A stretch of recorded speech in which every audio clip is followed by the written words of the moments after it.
శ్రీమాత్రే నమః. శివాయ గురవే నమః. ఈరోజు శ్రీ లలితా పంచరత్న స్తోత్రం.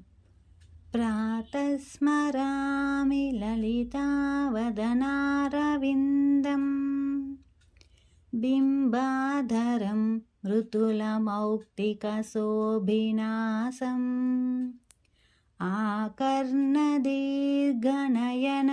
మణికుండలాఢ్యం మందస్మితం మృగమదోజ్వలపాలదేశం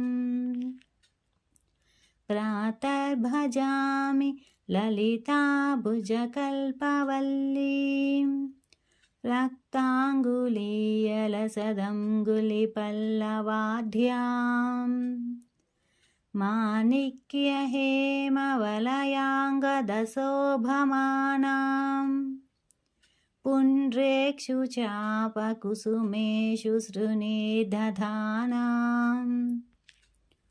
ప్రాతర్నమామి లలితాచరణారవిందం భక్తేష్టదాననిరతం భవసింధుపోతం పద్మాసనాదిసురనాయకపూజనీయం పద్మాం కుశధ్వజసుదర్శనలాంఛనాఢ్యం ప్రాతస్తువే పరశివాం లలితాం భవానీం త్రయ్యంతవేద్యవిభవాం కరుణానవద్యాం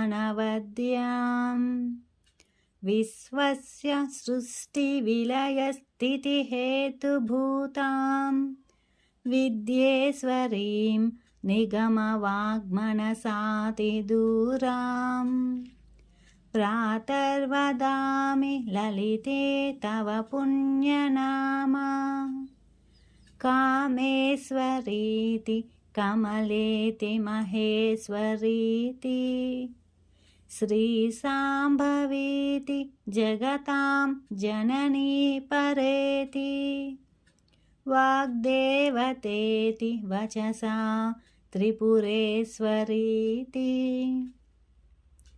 యః శ్లోకపంచకం ఇదం లలితాంబికాయాః సౌభాగ్యదం సులలితం పఠతి ప్రభాతే తస్మై దదాతి లలితా జటితి ప్రసన్నా విద్యాం శ్రియం విమల సౌఖ్యమనంతకీర్తిం.